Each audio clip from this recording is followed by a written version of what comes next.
Wav तेन गन्तव्यं ब्रह्मकर्मसमाधिनम्। ॐ मूलप्रकृतिरिषये नमः शिरसि जगति छन्दसि रममुखे निरञ्जनाय देवतानमहृदि लिङ्गियाय नमोज्यो। ॐ ह्रीं शक्तिनो पादय। ॐ ह्रां किलकाय नमः सर्वाङ्गै। ॐ अपानवैवे नमः समानवैवे नमः प्राणवैवे नमः उदारवैवे नमः व्यारवैवे नमः। ॐ रामकृष्णाभ्यां नमः। ॐ ह्रीं दर्जनीभ्यां नमः। ॐ ह्रौं मध्यमाभ्यां नमः। ॐ ह्रौं अनामिकाभ्यां नमः। ॐ ह्रीं कनिष्ठाभ्यां नमः। ॐ ह्रौं वर्धनवरिष्ठाभ्यां नमः। ॐ नमः शिवाय। ॐ नमः गङ्गाधराय। ॐ नमः शशिशेखराय। ॐ नमः ईशुराय। ॐ नमः त्रिलोचनाय। ॐ नमः भस्मविलेनाय। ॐ नमः मृत्युञ्जयाय।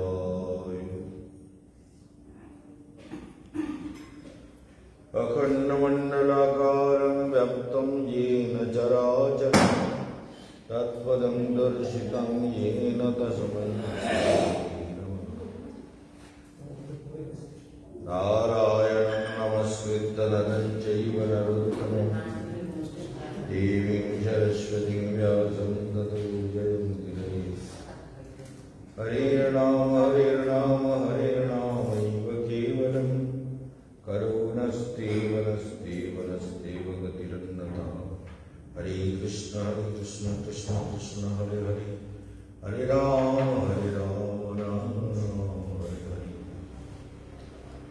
सर्वाग्रे परमानंद गुरुपाद नित्यलीला प्रविष्ट भक्त हृदय बलदेव गोस्वामी महाराज तार चरण कमल वंदना करे तार भैया आशीर्वाद प्रार्थना करी এবং তৎপরে বৈষ্ণব বৃন্দ বিদ্বৎ সমাজ ভক্তমণ্ডলী স্নেহময়ী করুণাময়ী বাৎসল্যময়ী মাতৃশক্তি যারা দূর দূরান্ত থেকে এই প্রোগ্রামকে অনুসরণ করছেন শ্রবণ করছেন দেখছেন এবং আশ্রমে যারা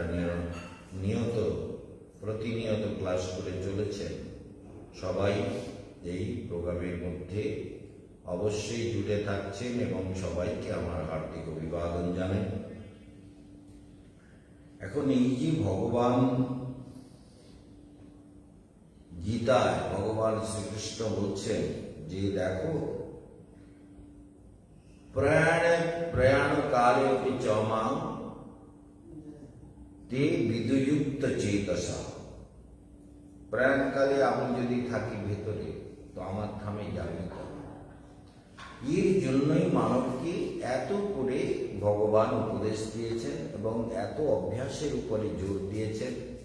আমরা নিরন্তর যত্নপূর্বক হিংসা দেশ কপটতা মিথ্যাচার সব কিছুকে পরিত্যাগ করে যত সরল চিত্তে ভগবানকে ধ্যান করতে পারবো, হৃদয়কে আনন্দিত রেখে ধ্যান করা। হৃদয়ের মধ্যে আনন্দ থাকলে ধ্যান সুন্দর হবেই হবে। আনন্দ যদি থাকে, ভেতরটা যদি আনন্দময় থাকে, প্রসন্ন থাকে, তাহলে ধ্যান হবে। আর তা না হলে ধ্যান হতে চাই না, মানে ধ্যানের মধ্যে আমরা প্রবেশ করতে পারি না। ধ্যান আমাদের চিত্তে আসে না, বুদ্ধিতে আসে না। তো এই জন্য সব থেকে বড় কথা অষ্টম অধ্যায় শুরু হচ্ছে। অষ্টম হচ্ছে মৃত্যুস্থান। জ্যোতিষচক্রে অষ্টম থেকে বিচার পায় মৃত্যু।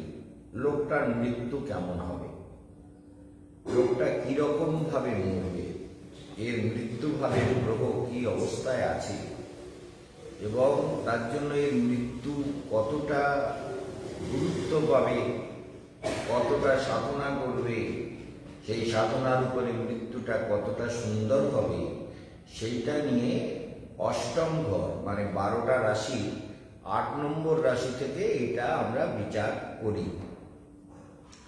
তার মধ্যে যুগের প্রভাবে এমন অনেক কিছু হয় যেগুলো আমরা বুঝতে পারি না। মানে অনেক সময় গ্রহের কম্বিনেশনে খাদ্য আদির দ্বারা নানান রকম জটিল খাদ্য প্রকরণ অভ্যাস, নানান রকমের ঔষধি, নানান কিছু আমাদের চিত্তবৃত্তিকে বা শরীরকে নানানভাবে উদ্বিগ্ন করতে পারে। কালকে আমার এক স্নেহপাত্রী, আমাদের একজন গুরু ভাই ছিলেন বীরেন প্রভু। তো তার বীরেন প্রভু তো আগে মারা গেলেন। তার স্ত্রী ছিল মায়াদিদি। মায়াদি ভীষণ এরা শ্রদ্ধা করতেন। মায়াদির মেয়ের নাম মিঠু। মিঠু কাল ফোন করে খুব কাঁদছে, বলে মহারাজ আর বোধহয় আপনাদের সঙ্গে আমার দেখা হবে না।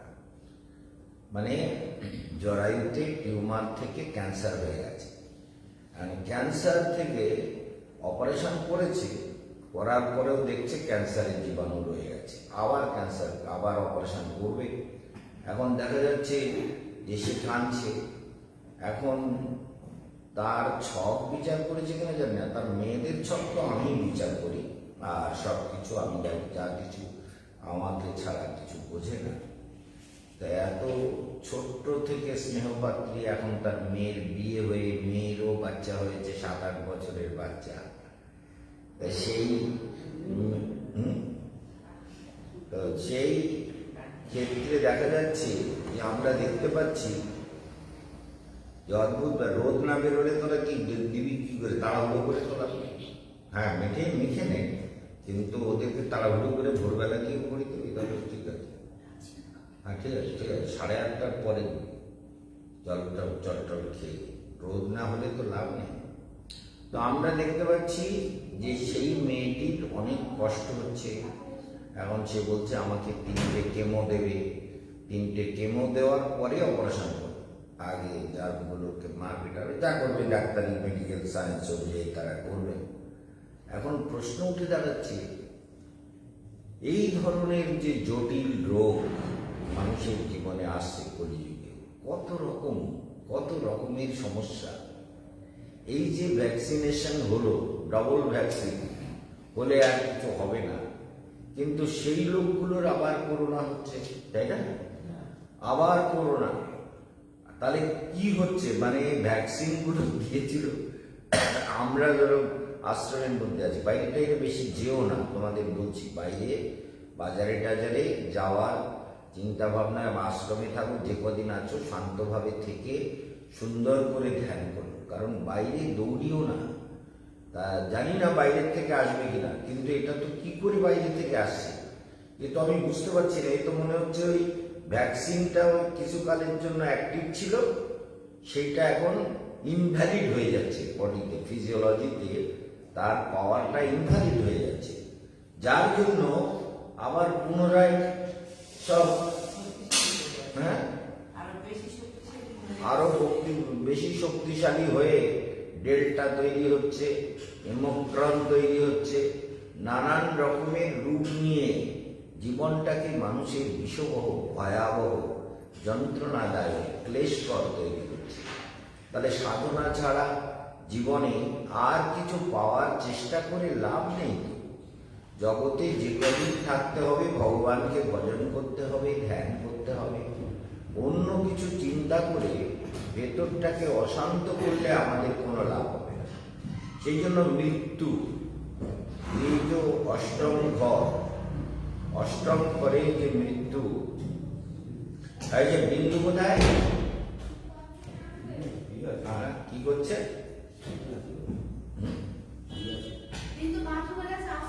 আচ্ছা, তো এই যে অষ্টম ঘর, মৃত্যুর বিচার যেখান থেকে হয়, তার আগে পর্যন্ত মানবের কামনা বাসনার দ্বারা আক্রান্ত হয় যদি 1 নম্বর রাশি থেকে 7 নম্বর রাশির মধ্যে সব কটা গ্রহ থাকে, এবং কালসর্প দোষ 1 নম্বর থেকে 7 নম্বরের মধ্যে সব কটা গ্রহ থাকা মানেই হলো কালসর্প দোষ। অর্থাৎ 180 ডিগ্রির মধ্যে সব কটা গ্রহ যদি পড়ে যায়, 180 ডিগ্রি, পৃথিবীর পরিমাণ 360 ডিগ্রি, তো 180 ডিগ্রির মধ্যে যখন সব গ্রহগুলো পড়ে যায়, তখন মানবের মধ্যে কামনা, বাসনা, ভোগ তৃষ্ণা, বিষয় প্রবৃত্তি, মোহ, বিষয় লালসা, এগুলো মানবের মধ্যে অতিমাত্রায় বেড়ে যায়। মানব তার ভেতরের চেতনাকে ঠিকঠাক মতো কন্ট্রোল করতে পারে না এবং ভেতরে অশান্ত ভাব তৈরি হয়। এই অশান্ত ভাব থেকে, কথাগুলো মনে রাখতে হবে, অশান্ত ভাব থেকে মানব নানান রকম উচ্ছৃঙ্খলতা, গ্রহের অশুভ প্রভাব, নানান রকম নেশার দ্বারা প্রভাবিত হওয়া, নানান রকম ভোগ বৃত্তির দ্বারা চালিত হওয়া, নানান রকমের অসৎ সঙ্গে রুচি হওয়া, এইসবগুলো হয়ে মানব শুধু সংসার চক্রে দুঃখ পেতে থাকে। এই দুঃখের কোনো সমাপ্তি নেই, একটার পর একটা সমস্যা। মনে করছে এইটা করলে বোধহয় সুখ হয়। প্রতিনিয়ত একটা মোহ, মায়া, বিষয় তৃষ্ণা, ভোগ প্রবৃত্তি মানব চেতনায় নিরন্তর কাজ করে চলেছে। সেই জন্য এখানে বলছেন কিং তৎ ব্রহ্ম কিমধ্যাত্মম কিং কর্ম পুরুষোত্তম। অর্জুন বলছে কিং তৎ ব্রহ্ম কিমধ্যাত্মম কিং কর্ম পুরুষোত্তম অধিভূত চ কিং প্রক্তম অধিদৈব কিমুচ্যতে। তাহলে অধিভূত আর অধিদৈব কাকে বলে? কিম উচ্যতে, উচ্যতে মানে বলে, কাকে বলে? অধিদৈব কাকে বলে? অধিভূত কাকে বলে? আর কর্মই বা কি? এই কর্মই বন্ধন, আবার কর্মেই মুক্তি। কর্ম যদি ঈশ্বরীয় ভাবনাময় হয়ে যায়, যাদের আমরা সাধু সন্ত মহাত্মা যাদের আমরা পেয়েছি, তারা ঈশ্বরীয় ভাবনার দ্বারা কর্ম করেছেন। সেই জন্য তাদের কর্মগুলো সব কল্যাণময় হয়েছে, সেই জন্য মুক্তি তাদের করতলগত হয়ে গেছে, তাই না? এই মুক্তি অধিভূতম চকি। আরেকটি শ্লোক বললেন অধিযজ্ঞ কথম কোত্র দেহস্মিন দেহস্মিন মধুসূদন প্রয়াণ কালে চ কথম জ্ঞেয়োপি নিয়তাত্মভি জ্ঞেয়োপি নিয়তাত্মভি। অর্জুন বলছেন প্রয়াণকালে এমন কি জানতে হবে, এমন কি ভাব তৈরি করতে হবে। জ্ঞেয়, জ্ঞেয় মানেও জান, জ্ঞান। কি জ্ঞান হলে মৃত্যুকালে আমরা সেই পরম সত্যকে, পরম আনন্দকে, পরম জ্যোতির্ময় সত্তাকে কিভাবে অনুভব করতে পারব, কেমন করে সেটা সম্ভব হবে। অতএব আর প্রয়াণকালে কিভাবে আপনাকে জ্ঞাত হতে পারে, তাই না? জ্ঞাত হওয়াটা তো একটা বিরাট ব্যাপার। ভগবানকে প্রয়াণকালে জেনে নেওয়া, ভগবান তুমি কেমন সুন্দর এক আনন্দ রসরাজ, জ্যোতির্ময় পরম পুরুষ, অধ্যাত্ম পুরুষ, পরম সত্য। তিনি যখন আমাদের মধ্যে জাগ্রত হন, তখন সব প্রকারের মনের থেকে মলিন ভাব সব চলে যায়, মলিন বৃত্তিগুলো চলে যায়। তখন নির্মল ভাব, নির্মল চেতনা, আনন্দ চেতনা, প্রসন্ন চেতনা। তখন কি হয়? মৃত্যুটা তখন সুন্দর হয়ে যায়, জীব মরে ভগবানের অমৃত লোকে চলে যায়, তাই না? তাহলে অমৃত লোকে যাওয়ার জন্য অর্জুন ভগবানকে প্রশ্ন করলেন যে কি জানলে এটা সম্ভব হবে, সেই জ্ঞানটা কেমন, মৃত্যুকালে কোন সে জ্ঞান, যে জ্ঞান জাগলে। এই জন্য জ্ঞান লাভের জন্য কত পন্থা বলা হয়েছে, কত পন্থা। একবার গরুর জ্ঞান লাভ করবার জন্য, গরু মানে রামচন্দ্রকে আর লক্ষণকে আমাদের মেঘনাথ প্রচুর বলশালী ছিল। মেঘনাথ, সেই জন্য এর এক নাম হলো ইন্দ্রজিৎ আর এক নাম হলো মেঘনাথ। মেঘের আড়াল থেকে যুদ্ধ করতো, যুদ্ধের সময় দেখা যেত না। সেই জন্য রাবণের পুত্র, জ্যেষ্ঠ পুত্র, মন্দোদরীর সন্তান, মন্দোদরীর গর্ভেই জন্ম। মা পরমা সতী সাধ্বী, পরম পবিত্র, যার নাম করলে চিৎ চেতনা পবিত্র হয়, এত পবিত্র ভাব পরায়ণা সেই মহাসাধ্বী মন্দোদরী তার পুত্র। এখন মেঘনাথ যুদ্ধে গিয়ে রাম লক্ষ্মণকে নাগ পাশে বেঁধে ফেলেছে। নাগ পাশে একদম এমন অস্ত্র ছেড়েছেন, নাগাস্ত্র ছেড়ে দিয়েছেন, আর এরা একটু অসাবধান ছিলেন, নাগ পাশে ছেড়ে দিয়েছেন। ভগবান তখন গরুর অস্ত্র আর ছাড়লেন না। জগতে লীলা করবার জন্য ভগবান আসেন। তো ভগবান কেন আসেন? লীলা করতে। লীলা মানে এমন লীলা করতে আসেন যাতে সব জীব তাকে মনে করে, তার কথাগুলো মনে হয়। যেমন আমরা এই গল্পটা বলছি, তো গল্পটা আমাদের শুনতে ভালোই লাগছে, কারণ এটা গল্প, এটা অধিভুক্ত অধিযোগ্য শ্রীমধ্যাত্ম এইসব প্রশ্ন না। এটা হচ্ছে ভগবানের জীবনে একটা ঘটনা ঘটেছে। কিরকম ঘটনা? নাগ পাশে বেঁধে ফেলেছে। ভগবান যদি গরুর অস্ত্র ছাড়তেন তাহলে নাগ পাশে বাধ্য হতো না, কিন্তু ভগবান ছাড়লেন না। বলে এমন একটা লীলা করে যায় যাতে জগতে এই নিয়ে মানবের মধ্যে চিন্তন হবে, মনন হবে, বিচার হবে, ভাব তৈরি হবে, আমার কথা বলবে, আমাকে নিয়ে ভাববে। কি বুঝতে পারছেন? আমাকে নিয়ে বিচার করবে। কেশবানন্দ মহারাজ বলবে, কেশবানন্দ মহারাজের গুরু বলবে, তার গুরু বলবে, ভারতের ঋষিরা, আচার্যরা, সাধুরা, মহাত্মারা এই কথা কতভাবে ব্যাখ্যা করবে। যার যেমন তপস্যার শক্তি আছে সে তেমন ভাবে ব্যাখ্যা করবে। যার তপশক্তি যেমন একেবারে জীবন্ত সত্য, শাস্ত্রের কথা এক একজন এক এক রকম ভাবে বলে। আমিও বলছি তো, আমি এখন পাঠ করে এলাম, আবার যখন পাঠ শুরু করবো তখন দেখা যাবে আবার ওই হৃদয়ের ভাব অনুযায়ী ব্যাখ্যা বেরোচ্ছে। অর্থাৎ একই ব্যাখ্যা বেরোবে না, হ্যাঁ, বিভিন্ন রকমের কথা চলে আসবে। যখন যেরকম মন থাকবে, হৃদয় থাকবে, বুদ্ধি থাকবে, তখন সেই রকম ব্যাখ্যা ভেতর থেকে আসবে।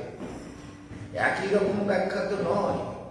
যার ফলে যখন রামচন্দ্রকে নাগ পাশে বেঁধেছে তখন রামচন্দ্র গরুড়কে স্মরণ করেছে। গরুড়, তুমি এসো এই বিপদে, চিন্তা করো। গরুড় এসে নাগগুলোকে তো খেয়ে টেয়ে মেরে টেরে শেষ করে সব নাগ। গরুড় তো নাগের শত্রু। গরুড় এসে নাগপাশ থেকে মুক্ত করে দিয়েছেন, সাপগুলো সব খেয়ে টেয়ে একদম হজম করে ফেলেছে। গরুড় বলতেছে, অসভ্য সব, আমার প্রভুকে বেঁধে ফেলেছিস, তোদের কাণ্ডজ্ঞান নেই, তোদের আমি সেবা করে দেব। গরুড় দেখুন পরম বৈষ্ণব, কি বারবার তো সেবা করতে, সাপকে জ্যান্ত সাপ সব গরুড় গিলে ফেলতে হবে। কিরকম ব্যাপার চিন্তা করো, ভগবানের লীলা কিরকম। এসব করেন কেন?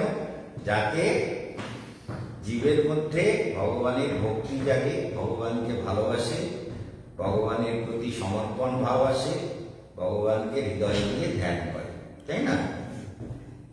সেই জন্য ধ্যান করবার জন্য ভগবান এইসব লীলা করেন। কিন্তু এইসব লীলা ভগবান এই জন্যই করেন যাতে আমরা তার ধ্যান কখনো ভুলে না যাই। কি বুঝলে? ভুলে গেলেই জগতে সমস্যা। হ্যাঁ, ভুলে গেলেই যতটুকু পারতে হবে সেবা করতে হবে। গুরু সেবা, আশ্রমের সেবা, ভগবানের সেবা। যেমন কালকে বললাম সিমেন্টের বস্তাগুলো ফেলে রেখেছো বাবা, এগুলো এরকম করে রাখ। হ্যাঁ, আমি এইবার দুটোর মধ্যে করে পড়। আগে যদি মাথায় এটা আসে, মহারাজ চলে গেলে তাহলে ওই রকম ঘুরে থাকবে, এখানে ঝুলে তারপরে বলে এই সিঁড়ির উপরে একটু তাকে তো কত ঠান্ডা লেগে গেলে কত জমে পাথরে, কোনো কাজে লাগবে না। তাহলে এই সেবার প্রতি আন্তরিক ভালোবাসা, যে আশ্রমে এই বস্তুটা যদি নষ্ট হয়ে যায় তাহলে হঠাৎ করে এক জায়গায় দরকার আবার এক বস্তা আনতে হবে, নিয়ে এসো আবার এক বস্তা। তাই এই জন্য যদি রাখা থাকে তাহলে আমার সেই ছোট কাজটা হয়ে যাবে। কিন্তু সেগুলো যদি যত্ন না করি তাহলে ঠাকুরের সেবার পয়সা সেটা নষ্ট হবে, তাই না? ঠাকুরের সেবার জন্য, গুরু সেবার জন্য বা মঙ্গলের কাজের জন্য, জীবের হিতের জন্য, তাহলে আমরা পয়সাগুলো যদি ঠিক মতো করে উপযোগ করি, ঠিক মতো কাজে লাগাই, তাহলে সেটা কিন্তু নিজের মধ্যে একটা বিরাট প্রসন্নতা, আনন্দ হয় যে হ্যাঁ আমরা পয়সাটা ঠিক কাজে লাগিয়েছি। এই জন্য বারবার বলি, অন্যের দ্বারা ঠকবে না আর অন্যকে ঠকাবে না। এই হচ্ছে অদ্ভুত ব্যাপার। এখন রামচন্দ্র স্মরণ করেছেন, গরু এসে সব সাপ টাপ মেরে মেরে খেয়ে দিয়ে সব গরু সব মানে নাক পাশ থেকে, নাক মানে সাপ, হ্যাঁ সাপ পাশে সাপের বন্ধন থেকে সব মুক্ত করে ফেলে দিয়েছে। ফেলে দিয়ে এবার গরুর জানেন প্রভু এখন জগতে লীলা করতে এসছেন, তাই প্রভুর কাছে, রামচন্দ্রের কাছে কিছু না বলে সোজা কৈলাসে গেছে। কৈলাসে গিয়ে মহাদেবকে বলছেন, আচ্ছা আমার একটা প্রশ্ন আছে। তো মহাদেব হাসছে, বলে গুরু তোমার প্রশ্ন? বলে হ্যাঁ আমার একটা প্রশ্ন আছে। আপনি হাসছেন কেন? আমি একটা প্রশ্ন নিয়ে আসলাম, তা হাসির কথা কি হলো? একটা প্রশ্ন করবো, তা হাসছেন কেন? বলে না, হাসছি এই জন্য যে তোমার বুদ্ধি এখনো পাকিনি, নামদেবের মতো বুদ্ধিটা পরিপক্ক হয়নি, এখনো কাঁচা থেকে গেলে নারায়ণকে কাঁধে করে নিয়ে সারা দুনিয়ায় ঘোরো, তো বুদ্ধিতে এরকম সন্দেহ এলো কি করে? বলে সন্দেহ আসবে না, আপনি বলুন না। আমার প্রভু, আমি যাকে সবসময় বহন করে নিয়ে বেড়াই, কোথায় কোথায় কোন কোন লোকে কোন কোন দিক থেকে কোন কোন স্থানে আমার প্রভু যেখানে স্মরণ করে সেখানে আমি হাজির। গরুর হচ্ছে মনের বেগতুল্য গতি, শাস্ত্রে বলেছে। যেমন মন, এখন যদি মন দিয়ে ভাবে এই কলকাতা মনের মধ্যে এসে বলার সঙ্গে সঙ্গে এসে, তো গরুর হচ্ছে এইরকম, এই দার্জিলিং, এই নৈনিতাল, এই বদ্রীনাথ, এই কেদারনাথ, বলার সঙ্গে সঙ্গে সেখানে মন চলে যাবে মুহূর্তের মধ্যে। মানে বলার আগে আসলে কেদারনাথ বলবার যে ভাবটা আনলাম, সঙ্গে সঙ্গে মানে বলার শব্দটা বেরোনোর আগে মন পৌঁছে গেল। কেদারনাথ ভেবেছে মনে, কেদারনাথের মন চলে গেল, কেদারনাথের মন্দির, কেদারনাথ সব। তাই গরুরের গতি হচ্ছে মনের গতির মতো। নারায়ণ যেই স্মরণ করে, মানে বলবার আগেই গরুর এসেও বলার দরকার নেই, যেই গরুরকে পাবো গরুর হাতে প্রভু আদেশ।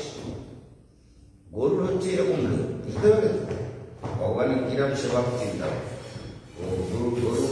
গরুরকে তাই শিষ্য হতে গেলে কিন্তু এরকম হতে হবে, গুরুদেব স্মরণ করছেন সঙ্গে সঙ্গে হাতে। এই জন্য শ্যামটা এমন একটা পাঁঠা তৈরি হয়েছিল, তাকে ডাকলে সে তার প্রবৃত্তিগুলো, যে কাজ বলা হবে সে কাজ ঠিকঠাক মতন করবে না। কিছু অসৎসঙ্গে পড়ে যতদিন বিন্দুর সঙ্গে শ্যাম ছিল, বিন্দুর সঙ্গটা তো অসৎসঙ্গ না, বিন্দুর সঙ্গে ছিল ততদিন ঠিক ছিল। বিন্দুর সঙ্গে সব কাজ করতো, বিন্দু দাদা সবাইকে। তারপরে অসৎসঙ্গে যেই পড়ে গেল, বিকম এমকম করতে লাগলো বন্ধুদের নিয়ে, সব এইসব মানে করোনায় যাত্রী নিয়ে এসে, না, এই অসৎসঙ্গ ত্যাগ, এই বৈষ্ণব আচার। অসৎসঙ্গ ত্যাগ, অসৎসঙ্গকে যত্নপূর্বক ত্যাগ করতে হবে। অসৎসঙ্গে মিশলেই বুদ্ধি নষ্ট হবে, বিপথে চালিত করবে। কামনা বাসনা, বিপদ, অসৎ পথ, অসৎসঙ্গ, এ একেবারে ভয়ঙ্কর ব্যাপার, মানুষের সর্বনাশ করে দেয়, বুঝতে পেরেছ?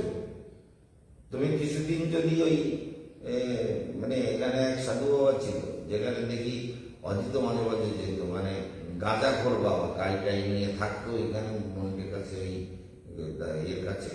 তো ওইখানে গিয়ে অজিত সেবা করতো গাঁজা। আগেও এসেছে তো অজিত, আমাদের সব জায়গায় ঘুরে। অজিত হুট করে কলকাতায় হাজির। কি বলে, আমি কলকাতায় আসলাম দেখতে, খবর পেয়েছে মহারাজের শরীর খারাপ হয়েছে, অজিত গিয়ে হাজির। গিয়ে বলতে দিদি আমি এসে গেছি। বলে আচ্ছা, খবর টবর নেই, ফোন টোন করে না, সে সোজা গিয়ে হাজির। অজিত হচ্ছে এইরকম লোক। যাই হোক, এখন ব্যাপারটা হচ্ছে, এখন গরুর গিয়ে বলছে, বলে বলো তোমার প্রশ্নটা শুনি, আমি আগের থেকে বলবো না, তুমি বলো। বলে প্রভু আপনি কি বলবো, আপনি তো সব জানেন।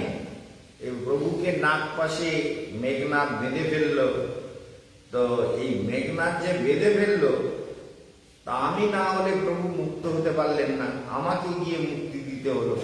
তাহলে প্রভুকে আমি কি করে প্রভু বলে ঠিকঠাক, আমার তো সন্দেহ হচ্ছে প্রভু বলে কি করে মানি। মানতে গেলে তো প্রভু তো সেবকের থেকে বেশি শক্তিশালী হয়, এটাই স্বাভাবিক।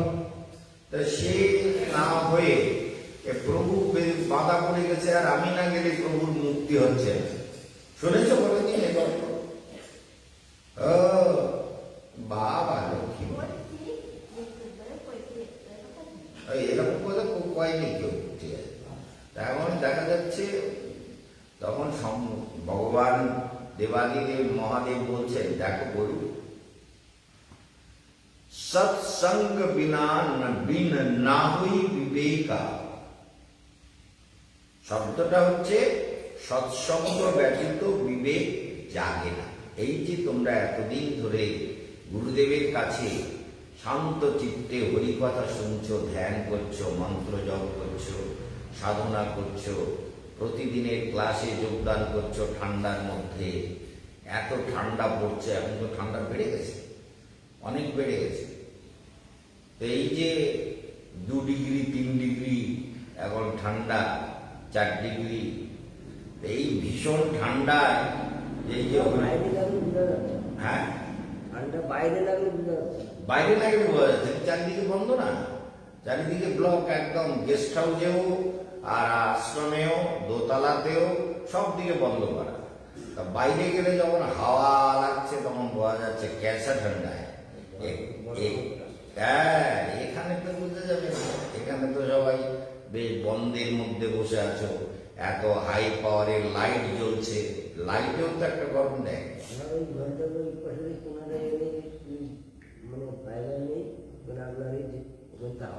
তখন ফাইবার লাগাতে পারছো না, লাগাও। এই মুশকিল, এইরকম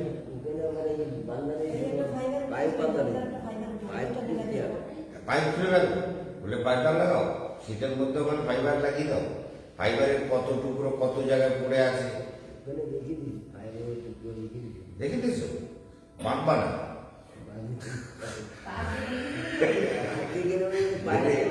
রেখে দিয়েছে ফাইবারটা, তাতেই হবে। ওইটা দেখে দেখে ভাববেন যে ঠান্ডা আসবে না, এবার বেঁধে দেবো, বেঁধে দেবো করে রেখে দিয়ে দেবো। বাহ, লক্ষ্মী ছেলে তো ভালোই বুদ্ধি করে। তা খুলে ফেলবা, আর গাছ সব শুকিয়ে গেছে, পুঁইশাকগুলো অন্যরকম করে উপরে লাগিয়ে দাও। এইটুকু বুদ্ধি হচ্ছে না, ক মিনিটের কাজ, আমি দেখি দেবো করে, কি দেখি দেবো, পারবা? আচ্ছা পারবা। গরুরের যেমন প্রশ্ন উঠেছে কেন হচ্ছে, তোমারও প্রশ্ন উঠে গেছে কি করে বন্ধ করবো, তাহলে আমারই করতে হবে। এখন দেখা যাচ্ছে কি ব্যাপার, গরুকে বলছে দেখো তুমি এক কাজ করো, আমি তোমাকে কৈলাসে বসে কি উপদেশ দেবো, আমি কৈলাসে পার্বতীকে উপদেশ দিই, আর আমার চেলা চামুন্ডা যত আছে ওরা ঠিক মতো শুনবে না। এই ভূত প্রেত পিশাচ ডাকিনী শাকিনী যোগিনী যেসব আছে না, এরা উপদেশ ওই শোনে, শুনে তারপরে নাচে, তারপরে ধুদ্র ভাঙ ইত্যাদি। আমাদের অজিত যেমন এসব শুনতে ইচ্ছে করে না, মহাদেবের পালের সঙ্গে জুটেছে ও এক মহাদেবের পা, বা নাচ গান দেয়, দিনা দিন হরিকথা শুনতে ভালো লাগে না। কি সমস্যার ব্যাপার, ওই পালের সঙ্গে মিশে গেছে। এসব মহাদেবের চেলা এসব ভূত হওয়ার জন্য রেডি হচ্ছে একদম, বুঝতে পারছো? তোমরা ভূত হওয়ার জন্য রেডি হচ্ছে না, ভূত হওয়ার জন্য রেডি হচ্ছে না, হরিকথা শুনতে হবে, ভূত হওয়ার জন্য রেডি হয়ে যায়। এখন দেখা যাচ্ছে কি হবে, তখন ওকে বলেছেন তুমি এক কাজ করো, তোমার একটা তোমার পক্ষী রূপে তুমি আমার কৈলাসে বসে তুমি কথা শুনবে, এইটা একটা ঠিক মানাচ্ছে না, আমি এখানকার পরিবেশের সঙ্গে ঠিক খাপ খাচ্ছে না। তাহলে কি করবে, তুমি এক কাকভূষুণ্ডির কাছে যাও,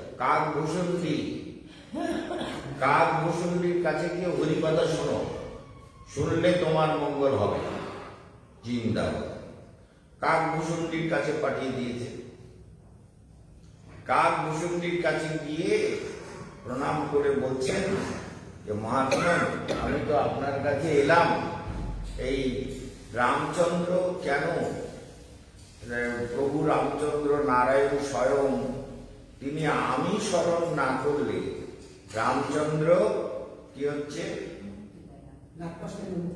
नागपाश থেকে मुक्ति पाচ্ছিল না, কি বিপদে পড়েছে। सुना है ना इस बारे में, भगवान रामचंद्र को जब मेघनाथ ने नागपाश से बांध दिया तो गरुड़ को स्मरण करना पड़ा। क्या भगवान रामचंद्र गरुड़ बाण नहीं छोड़ सकते थे? छोड़ तो सकते थे। गरुड़ बाण छोड़ देने से तो सारे सांपों को खत्म कर देता, लेकिन रामचंद्र ने ऐसा नहीं किया। भगवान ने कहा कुछ लीला किया जाए, तो नागपाश से मांग लिया मुक्त होने के लिए। सभी देवता लोग आसमान से देख रहे थे, दुखी हो रहे थे, प्रभु को कितना तकलीफ हो रहा है, नारायण को, हमारे प्रभु को तकलीफ हो रहा है, नागपाश से बंधा हुआ है, प्रभु बिल्कुल हिल नहीं पा रहे। प्रभु को और लक्ष्मण को एक साथ बांध के रख दिया। देवता लोग भी परेशान, ब्रह्मा जी भी परेशान, सब दुखी हो रहे। इतने में भगवान ने गरुड़ को स्मरण किया। गरुड़ को स्मरण करना पड़ा। गरुड़ आके सारे सांपों के बंधन से मुक्त कर दिया। गरुड़ को डाउट भी तो हो गया। वही तो कह रहा हूँ, वही तो चल रहा है अभी कथा, आपको तो कुछ आगे से सुना रहा हूँ। गरुड़ जी पे बोले कि हमने तो अपने प्रभु को कंधे पर लेकर के ना जाने कहाँ गुरु प्रभु स्मरण करते ही मैं पहुंच जाता हूँ, जहां भी हर स्थिति में पहुंच जाता हूँ, सारे स्थिति में मैं पहुंच जाता हूँ, जैसा भी स्थिति होती है प्रभु का स्मरण करते ही मैं पहुंच जाता हूँ। जो कि गरुड़ का गति है मन के समान। मन जैसे हमने अभी अमेरिका का नाम लिया, तो अमेरिका का नाम लेने से पहले मन पहुंच गया। नाम क्योंकि अमेरिका को पहले सोचा, बाद में बोला, सोचते ही मन पहुंच जाता है। हमने अभी बद्रीनाथ का नाम लिया तो मन बद्रीनाथ में पहुंच गया। बद्रीनाथ पूरा शब्द निकालने से पहले ही मन पहुंच गया। केदारनाथ का नाम लेते ही सूर्य कुंड अर्थात यमुनोत्री का नाम लेने से पहले यमुनोत्री में मन पहुंच गया। क्यों? न पहले सोचा जाता है फिर बोला जाता है। पहले अंदर सोचा जाता है कि यमुनोत्री, यमुनोत्री को जब सोचा मुंह से निकालने से पहले मन पहुंच जाता है। गरुड़ का गति ऐसा है, मनोवेग तुल्य गति। तो गरुड़ जो वहां रामचंद्र जी को जाके छुड़ाया तो शिव जी के पास पहुंचे कि मेरा संदेह दूर करिए, ये तो बहुत बड़ा मुश्किल है, प्रभु को हमको छुड़ाना पड़ा। ये क्या बात है, प्रभु को हमको छुड़ाना पड़े, ये तो अच्छी बात नहीं है। बोले देखो ये कैलाश तुम्हारे लिए उचित जगह नहीं है, यहाँ पर तुमको हम ऐसा सुना नहीं सकते, क्योंकि यहाँ तुम रहोगे, हमारे पास हमारा चेला चामुंडा है, भूत प्रेत पिशाच आदि सब मेरे साथ रहते ना, इसलिए मैं कैलाश में रहता हूँ, जहाँ पर सभी भूत प्रेत पिशाच खुशी से रह सकता है। ठीक है ना, सब खुशी से रह सकता है, ऐसे जगह है। तो ये भूत प्रेत पिशाच यक्ष रक्ष किन्नर सभी तो मेरे साथ ही है। अब तुम इनके बीच में आके बैठोगे, ये वातावरण जो है ना थोड़ा एडजस्टेबल नहीं है। तो तुम एक काम करो, तुम्हारे लिए हम उचित जगह बताते हैं, तुम काकभूषुंडी के पास चले जाओ। तो काकभूषुंडी के पास गए तो बिनु सत्संग ना हुई विवेका।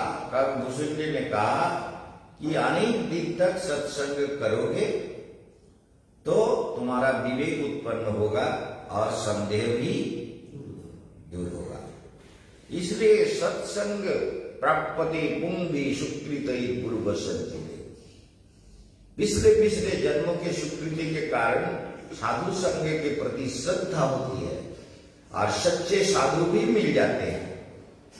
सच्चा साधु मिलना भी एक बहुत बड़ी बात है और उससे श्रद्धा भी होना एक बहुत बड़ी बात है, दोनों बात। तो इसलिए बिनु सत्संग ना हुई विवेका, सत्संग के बिना विवेक नहीं होता, समझ गए। तो इसलिए तो ये सत्संग जब बार बार हम करते रहेंगे, সাধুর সঙ্গে বারবার যখন কথা শুনতে থাকব, সাধুর দিব্য অনুভবের কথা যখন সাধু বলবে, তখন আমাদের মধ্যে জ্ঞানের জাগরণ হবে। গরুর কেউ কাকভূষণী তাই বললে, বলে তুমি এখানে অনেকদিন থাকো, থেকে এখানে হরি কথা শোনো, তবে তোমার বুদ্ধি ঠিক হবে, तभी तुम्हारी बुद्धि ठीक हो जाएगी। यहाँ पर रह के कथा सुनो। हम ये भी सुने प्रभु जी कि जहाँ सत्संग होता है वहाँ देवी देवता आके भी सुनते हैं। हाँ, देवी देवता भी आके सुनते हैं। सुनते हैं। जहाँ सत्संग होता है। हाँ, देवी देवता क्या, देवी देवता तो बात में छोड़िए, भगवान स्वयं कहते हैं कि मद भक्ता जत्र गायन्ति तत्र तिष्ठामि नारद। मेरे भक्त जहां मेरी कथा, मेरे चरित्रों का वर्णन करते हैं, मैं वहां पहुंच जाता हूं। तत्र तिष्ठामि नाहं तिष्ठामि वैकुंठे यगिनां हृदयेन च मद्भक्ता यत्र गायन्ति तत्र तिष्ठामि नारद। ना तो मैं वैकुंठ में रहता हूं, ना जोगियों के हृदय में रहता हूं। मेरा भक्त जहां मेरा गुणगान करता है, मेरा चरित्रों का वर्णन करता है, वो सुनने के लिए मैं पहुंच जाता हूं कि कितना सुंदर बोलते हैं, कितने भाव से बोलते हैं, कितने प्राण से बोलते हैं, कितने साधना की गहराई से बोलते हैं, हृदय के गहराई से प्रभु के बातों का व्याख्यान करते हैं, वो सुनने के लिए भगवान पहुंच जाते हैं। तो इसीलिए তাহলে ভগবান তার কথা শোনার জন্য নিজে এসে যায়।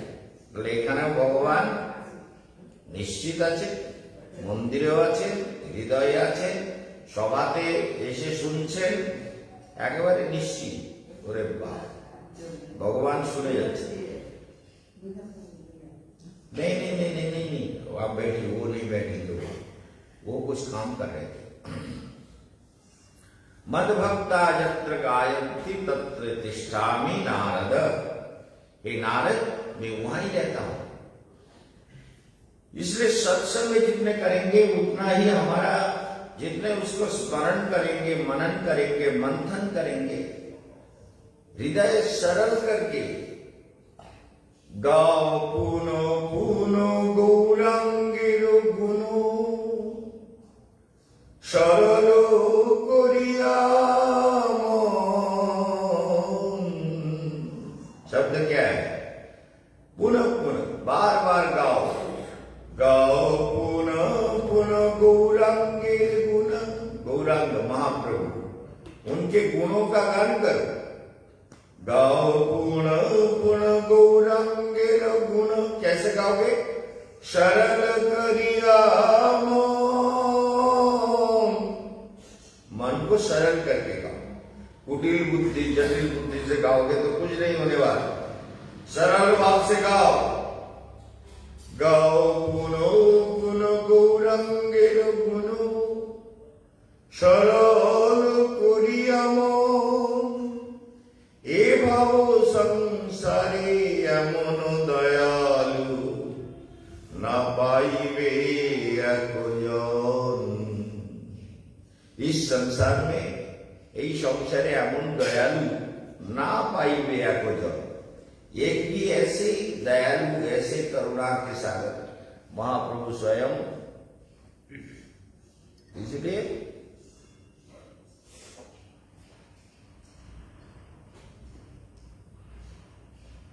गाओ पुनः पुनः गौरांगेर गुण। सरल करिया, सरल मन से, सहज मन से, सुंदर मन से,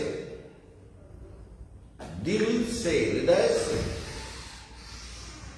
कथा बोलने वाले जब कथा बोलते हैं तो उसको सुनते ही पता चलता है ये कितने गहराई का मछली है ना, वो कितने गहराई में डूबा हुआ है, उसके कथा में कितना गहराई है। तो गहराई को हर आदमी को नाप नहीं सकता, लेकिन हम लोग सुनते ही पहचान जाते हैं कि इसका कथा कितना इसने जीवन में तपस्या किया, कितना अनुभव किया। कुछ भी कुछ कह देते हैं जीवन में, अरे जो कहते हो थोड़ा करके तो कहो, है ना। आचारवान पुरुष वेदो, আচারবান পুরুষ, আচারবান পুরুষ বেদ। আচারবান, যে পুরুষ আচারবান তিনি সত্যকে জানতে পারেন, তাই না? আচারবান পুরুষ বেদ। তাহলে আচারবান পুরুষ যিনি হন তিনি যদি ভগবানের কথা বলেন, সে কথার মধ্যে আলাদা পাওয়ার থাকে। वो जब बोलते हैं आचारवान पुरुष, ये उपनिषद का विख्यात प्रसिद्ध मंत्र है, आचारवान पुरुष वेद।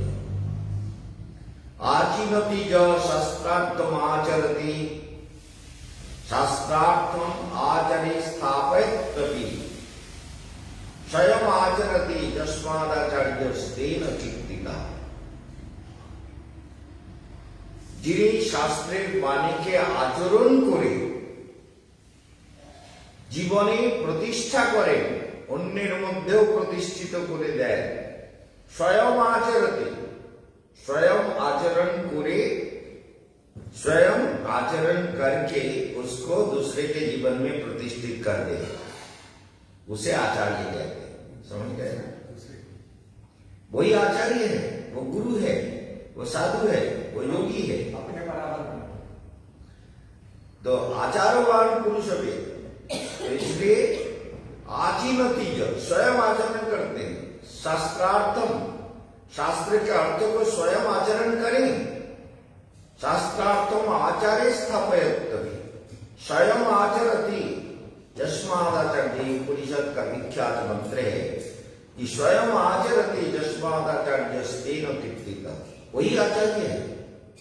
तो इसलिए जीवन में आचार्यों को जानने के लिए देखना होगा कि स्वयं अपने जीवन को कितना उन्होंने सुंदर बना लिया। यदि वो अपने को सुंदर बना लिया तो हमें भी सुंदर बना सकते हैं, है ना? वो तो मेकर है, वो तो मेकर बन गए ना, स्वयं को बना लिए, दूसरे को भी बना सकते हैं। इसलिए उनके बातों को सुनना, उनसे मन को जोड़ना, ध्यान करना, इससे जीवन सुंदर हो जाएगा। तो अर्जुन ने भगवान से कहा कि ये मेरा प्रश्न है, अधियज्ञ कदम को अत्र देशमिन् मधुसूदन प्रयाण काले च कथम गेयोषि नियतात्मभि, प्रयाण कालेऽपि च कथम गेयोऽस्मि नियतात्मभि, गेयोषि नियतात्मभि। मृत्यु काल में कैसे जाना जाता है भगवान को? भगवान कैसे प्रकट होते हैं? आप तो कहते हैं अधिभूत के बारे में कहा, अधिभूत, अधिदैव, ये सब आपने कहा, तो ये सब क्या है? इसका व्याख्या करो, हमारी बुद्धि में आ जाए। कुरुक्षेत्र समरांगण में जल्दी जल्दी अर्जुन ने भगवान से प्रश्न कर दिया कि अधिभूत, ये जो प्रयाण काल के बारे में कहा, प्रयाण काल माने मृत्यु काल, उस समय जो आपको जान लेता है, उस समय जो आपके समाधि में शरीर छोड़ता है तो आपके धाम को प्राप्त करता है, वो कैसे संभव है? इसका भी थोड़ा रास्ता दिखाओ, क्योंकि 8वां अध्याय शुरू हो गया गीता का। तो 8वां अध्याय मृत्यु को लेकर विशेष करके विचार किया।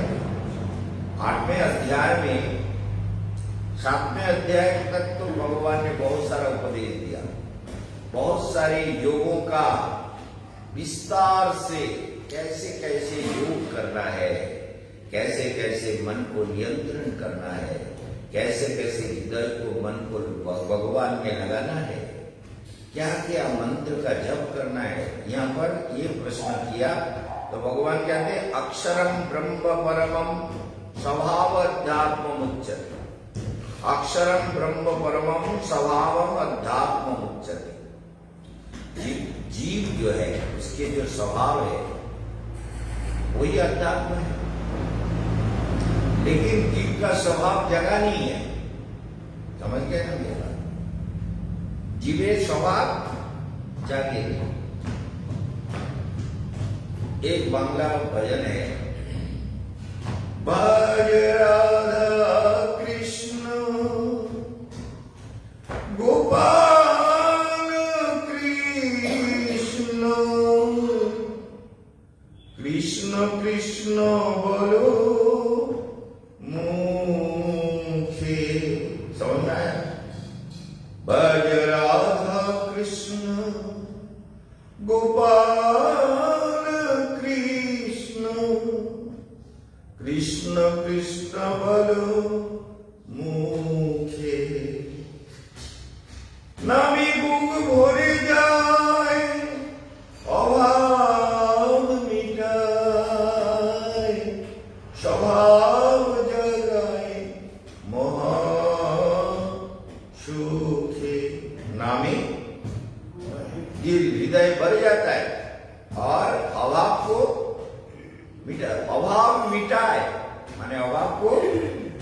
क्या देता है? भगवत नाम से, और स्वभाव को जगा देता है। स्वभाव जगाए महासुखी, स्वभाव जगाए, क्या समझे? तो इसलिए स्वभाव जगाए महासुखी। तो स्वभाव जग जाता है। स्वभाव कौन सा स्वभाव? आत्मा का स्वभाव। आत्मा का स्वभाव ही अध्यात्म है। भगवान से आत्मा कब तृप्त होता है? जब परमात्मा के साथ उसका संबंध हो जाता है। नहीं तो वो कभी भी तृप्त नहीं होगा, वो अतृप्त रहेगा। भूत बनकर भी अतृप्त होगा, देवता बन के भी अतृप्त होगा, मनुष्य रूप में भी अतृप्त होगा, पशु पक्षी और अवर जगह जो नीच जली है उनमें भी जाके अतृप्त ही रहेगा। समझ गए? যেখানেই যা অতৃপ্ত থেকে যাবে। মানুষ রূপেও, দেবতা রূপেও, পশু পাখি কীট পতঙ্গ ভূত প্রেত পিশাচ যাই জন্মে যা, কি থাকবে? অতৃপ্ত থাকবে, তৃপ্ত হবে না, ভেতরে তৃপ্তি আসবে না, আনন্দ আসবে না। এই জন্য बाहर का सुख आत्मा खोजता है कि मन खोजता है? हाँ, बाहर का सुख जो है आत्मा खोज रहा है कि मन खोज रहा है? हाँ, ये बात तो मैंने बहुत बार व्याख्या किया है। ये बाहर का सुख जो है आत्मा ही खोज रही है, मन भी खोज रहा है। आत्मा, ये देखिए, आत्मा जब तक, जैसे इस बात को आज से ठीक से दिमाग में बैठा लीजिए, संदेह मुक्त हो जाएगी। जैसे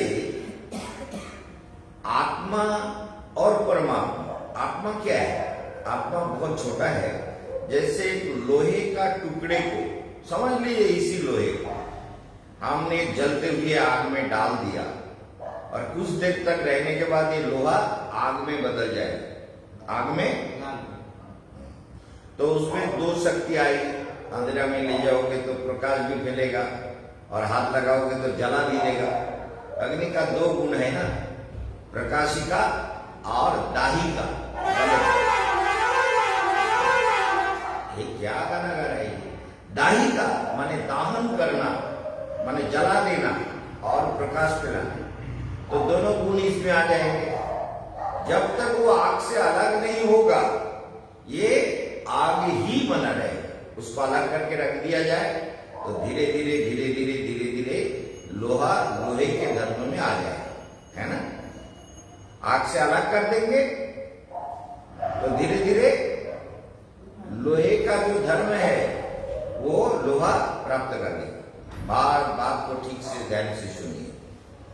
इसी प्रकार आत्मा जब ये संसार माया के प्रवृत्ति में, संसार में, माया में फंस जाता है तो माया के सारे गुणों से आत्मा को ढक देता है। वो आत्मा फिर माया के अनुसार ही चलती है। आत्मा फिर माया के ही विचार से प्रभावित होती है और आग हो गया, मतलब बदल गया, स्वभाव बदल गया। ये है नैसर्गिक कारण। जैसे हिमालय में जो पानी गिर रहा है वो बर्फ हो रहा है, वो इसको क्या दुख हो गया? तो क्या है वो, क्या बोल रहा है? चला दो। तो ये क्या बस यहाँ जा रहा है?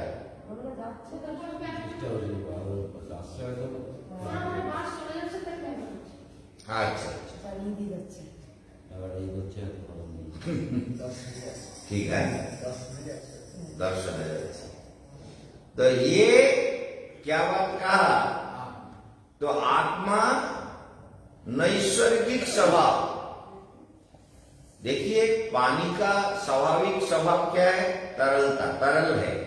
उसको पीने से प्यास बुझती है, तृप्ति होती है, शरीर को कुछ, जल ही जीवन है। लेकिन वो जल जब बर्फ बन जाता है हिमालय में, तो बर्फ से हम किसी को मार भी सकते हैं, खत्म भी कर सकते हैं। बहुत सा बड़ा सा पत्थर लेके किसी को मार दिया तो मर जाएगा। तो लेकिन बर्फ जल का अपना स्वभाव नहीं है, वो नैसर्गिक कारण से अति शैत्य प्रभाव माने अति ठंडी के कारण वो बर्फ बन गया। उसी प्रकार ये जो भी कुछ, ये लोहा भी आग बन जाता है नैसर्गिक कारण से, क्योंकि आग के साथ जुड़ जाता है तो वो फिर नैसर्गिक कारण के अनुसार वो आग बन जाता है, लोहा आग में बदल जाता है। उसी प्रकार आत्मा जब परमात्मा से अलग होकर के संसार में भोग सुख के लिए आसक्त होकर ये 3 प्रकार की शक्ति होती है, इसे मार्जिनल पोटेंसी कहते हैं। मार्जिनल आत्मा को कहते हैं मार्जिनल पोटेंसी, माने तटस्थ शक्ति। एक तरफ जल है, एक तरफ भूमि है, बीच में भूमि और जल को भी मिला रहता है क्या? साइंस कहता है भूमि और जल, एक तालाब में जल भरा हुआ है तो जल से भूमि मिला हुआ नहीं है। उसको सूक्ष्म माइक्रोस्कोपिक विजन से देखोगे तो देखा जाएगा कि जल और मिट्टी के अंदर एक सूक्ष्म अलग अस्तित्व है। तो उसी प्रकार ये जो मार्जिनल पोटेंसी आत्मा उसी बीच में रहता है, तटस्थ शक्ति है। तो बीच में जब सृष्टि होती है तो आत्मा जले हो जेते पारे, डांगाते हो जेते पारे, आत्मा पानी में भी जा सकता है और भूमि में भी आ सकता है, क्योंकि वो तटस्थ है, दोनों के बीच में रहता है। तो इसलिए आत्मा जब संसार में फंस गया, पानी में आ गया, भोग में आ गया, विषय तृष्णा में आ गया, तो आत्मा को सारे माइक गुणों ने घेर लिया। समझ गए ना? सत्य रज तम आदि गुण उसको, और उसी के द्वारा ही वो संचालित होती है। मनोबुद्धि अहंकार, यह आत्मा के ऊपर पहला आवरण हो जाता है। समझ लीजिएगा, आत्मा के ऊपर पहला एक शरीर चढ़ा दिया जाता है, उसे सूक्ष्म शरीर कहते हैं या लिंग शरीर कहते हैं। तो वो सूक्ष्म शरीर क्या है? मन, बुद्धि और अहंकार, सूक्ष्म शरीर।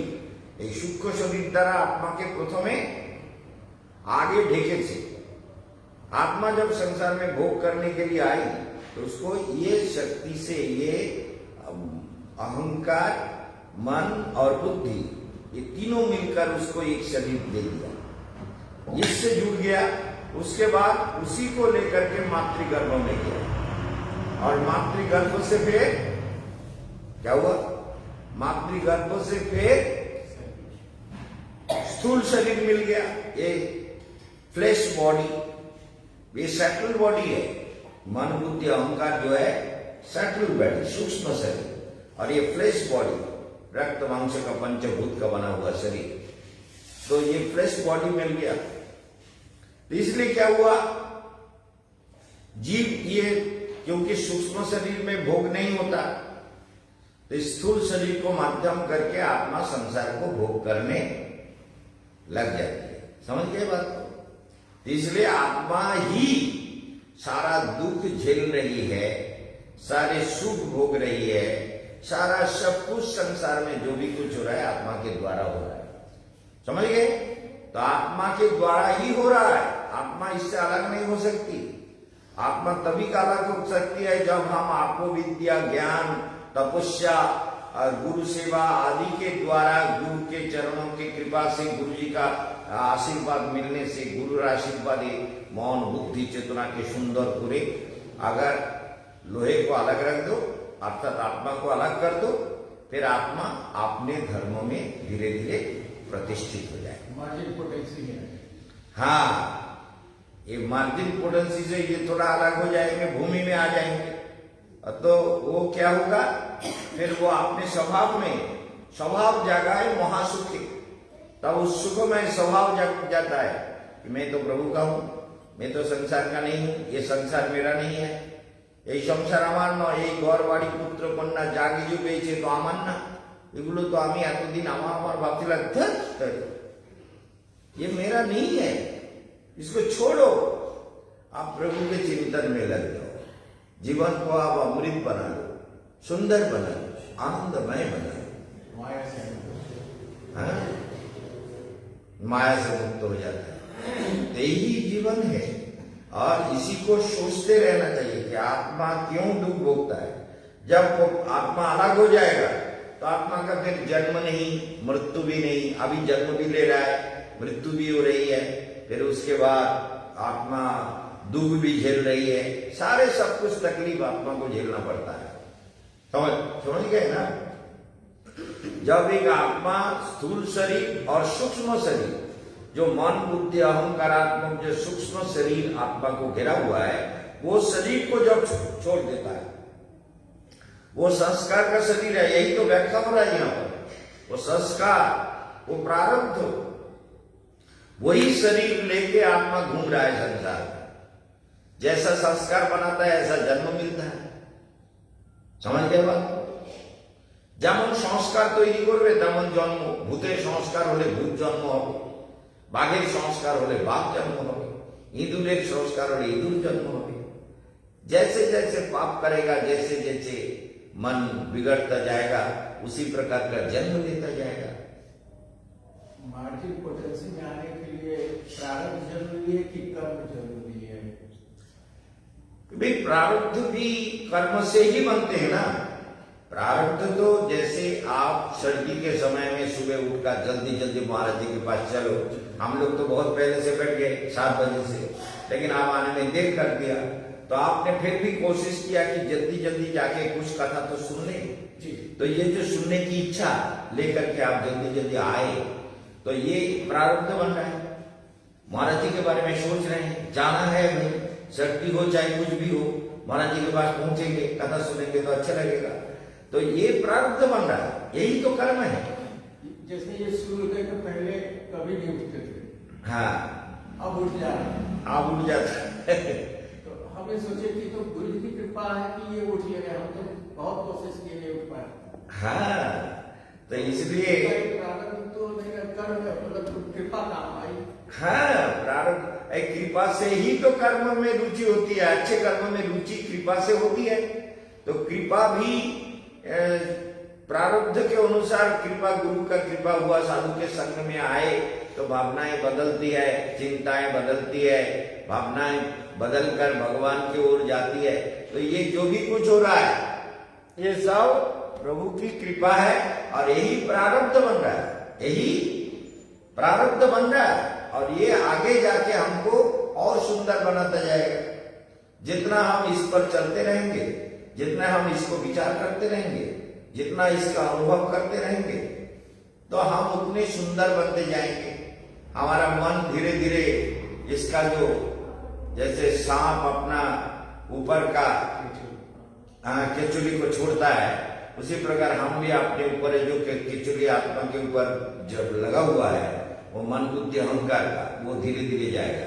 ये शरीर तो अभी छूट जाएगा, अभी करंट में हाथ लगाएं तो शरीर मर जाएगा, या कुछ भी करेंगे गाड़ी के नीचे आ जाए तो मर जाएगा।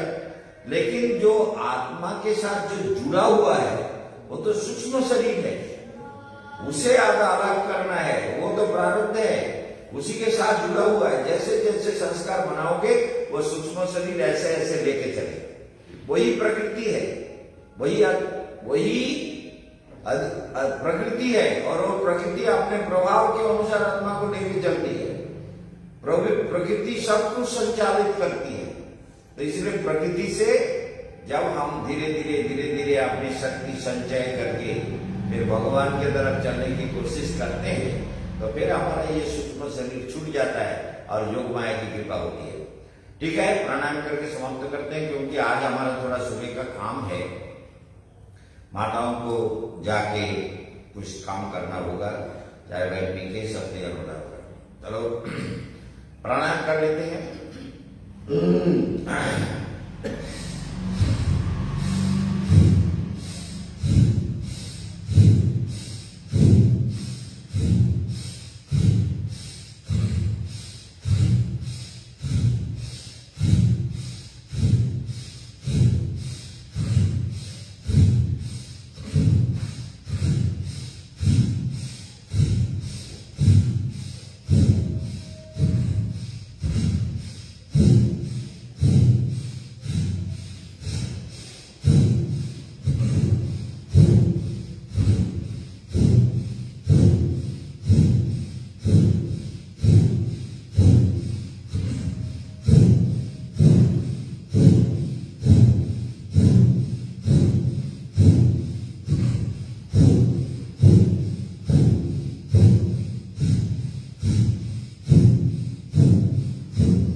विश्राम, ध्यान करते रहो।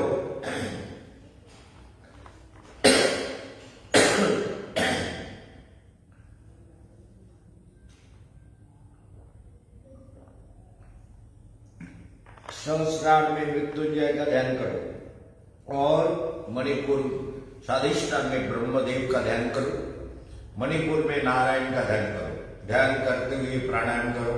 प्राणायाम के बाद अंदर को देखते रहो कि प्राणायाम के बाद क्या हो रहा है। जब हमारे विश्राम कहते हैं तो विश्राम अंदर को करना है, बाहर देखना नहीं है कि अंदर क्या हो रहा है। जब मैं अभी जो देख रहा हूं ना, मुझे क्या बताऊं, मुझे अभी दिख रहा है मेरे सामने एक शिवलिंग है जो फूलों से सजाया हुआ है और शिवलिंगों में त्रिपुंड है, छोटा सा शिवलिंग, फूलों से घिरा हुआ शिवलिंग है। मैं तो शिव जी को स्नान करा रहा हूं। ओम नमः शिवाय, ओम नमः मृत्युंजयाय, ओम नमः शिवाय। ये मेरा ध्यान नेत्र में दिख रहा है, निश्चित रूप से दिख रहा है, कोई संदेह नहीं, कोई भी बात नहीं। आप करो अनुलोम विलोम।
विश्राम। अंदर देखो क्या हो रहा है। एक शांतिमय आलोक प्रकाश फैल रहा है, चारों तरफ शांति शांति, आनंद आनंद, ज्योतिर्मय प्रकाश में अपने को डूबा। आप मणिपुर चक्र में योग भूमि में नारायण का ध्यान करो। साधया और बिंदु पीठ में नवदुर्गा दशविद्या महाविद्या का ध्यान करो। हृदय चक्र में लक्ष्मी नारायण का ध्यान करो। ध्यान करते हुए आप करो कपालभाति प्राणायाम।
विश्राम, शांत हो जाओ। अंदर देखो, अंदर अपने ज्योतिर्मय प्रकाश को देखो।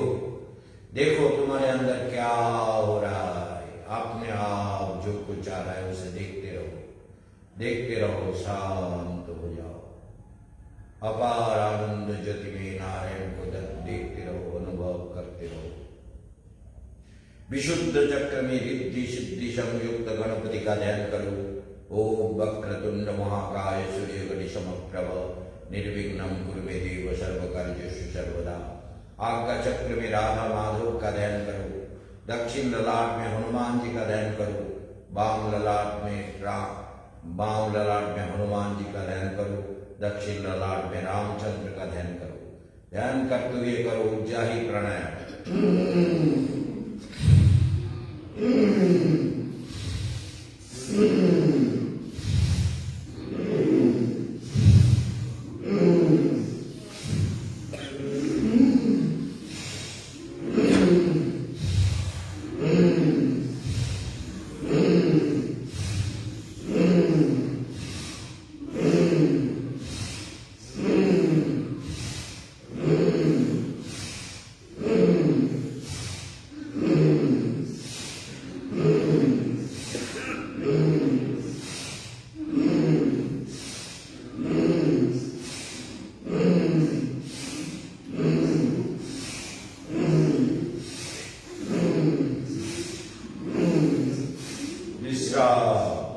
अंदर देखो क्या हो रहा है।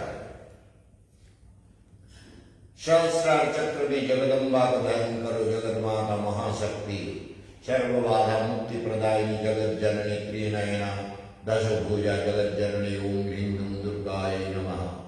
और सहस्रार में ब्रह्मा विष्णु महेश्वर का ध्यान करो। वाम भाग में लक्ष्मी माता का ध्यान करो और दक्षिण भाग में सरस्वती माता का ध्यान करो। ध्यान करो और भ्रामरी प्राणायाम करो। ओम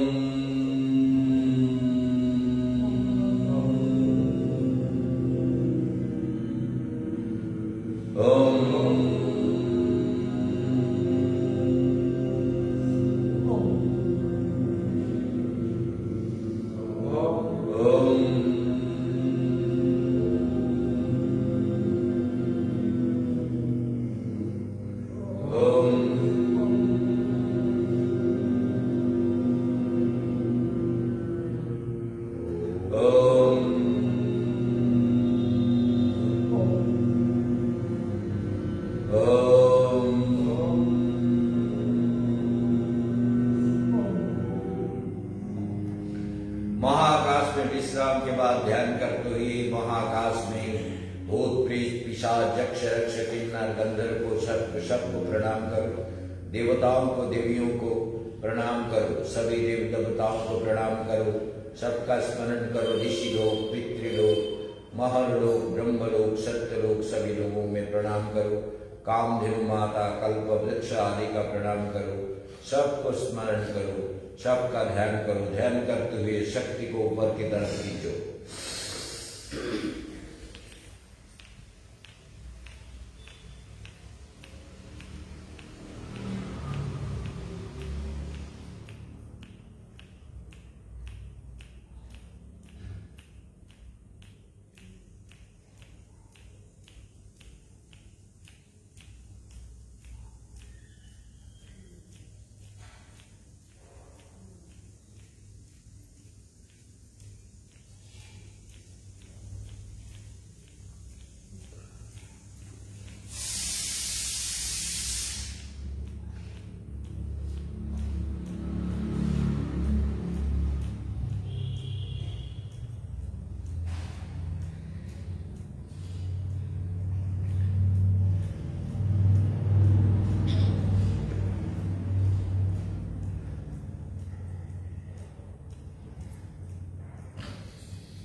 विश्राम, शांत हो जाओ। अंदर देखो कैसे कैसे आलोक का खेल हो रहा है।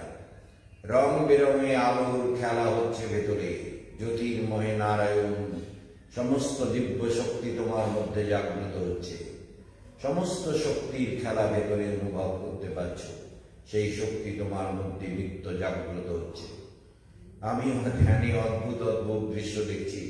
এখন আবার সামনে একটা হাতিকে দেখছি, সুর নিচু করে যেন আমাকে নমস্কার জানাচ্ছে। একটা হাতি, অদ্ভুত একটা দৃশ্য। যাই হোক, যেমন আসছে তেমন দেখব। আর একবার শক্তিকে ডাক।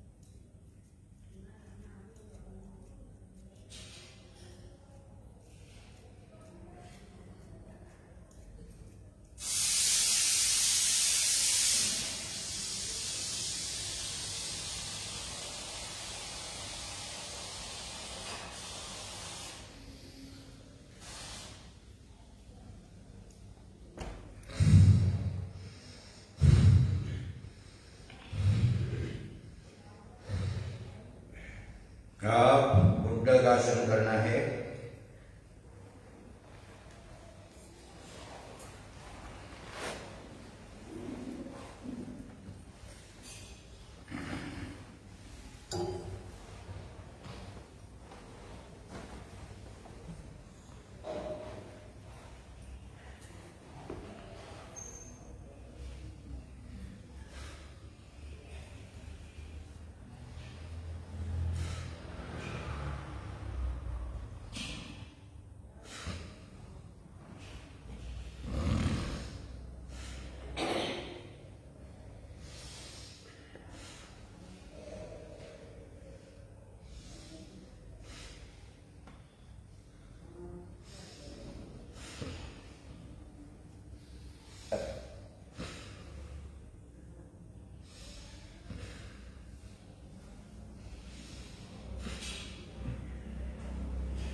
अग्निसार क्रिया।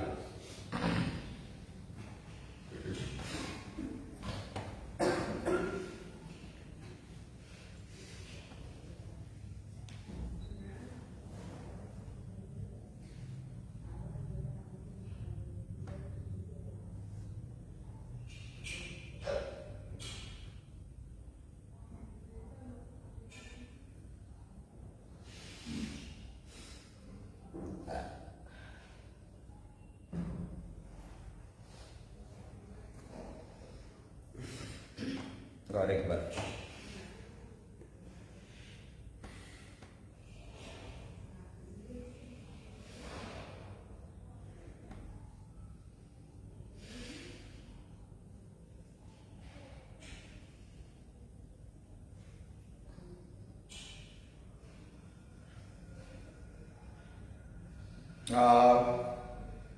वज्रासन।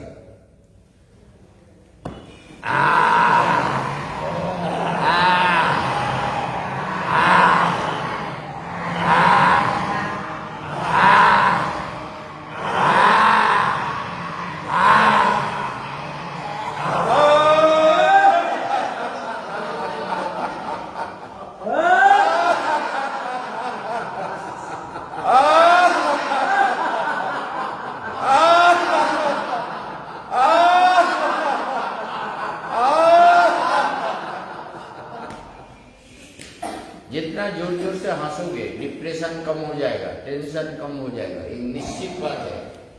और ये जो मुंडकासन करते हैं, बुढ़ापे में उम्र ज्यादा होने से आदमी अपने पेशाब को कंट्रोल नहीं कर पाता, लेकिन मुंडकासन करने से पेशाब कंट्रोल हो जाता है। नहीं तो पेशाब पानी से टप टप करके गिरता रहता है, ऐसा गिरेगा नहीं कभी।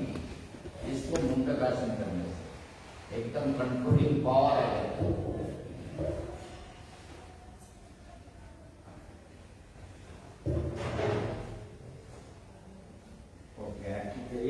वज्रासन नहीं हुआ, वज्रासन कर लो।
Start.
Stroke.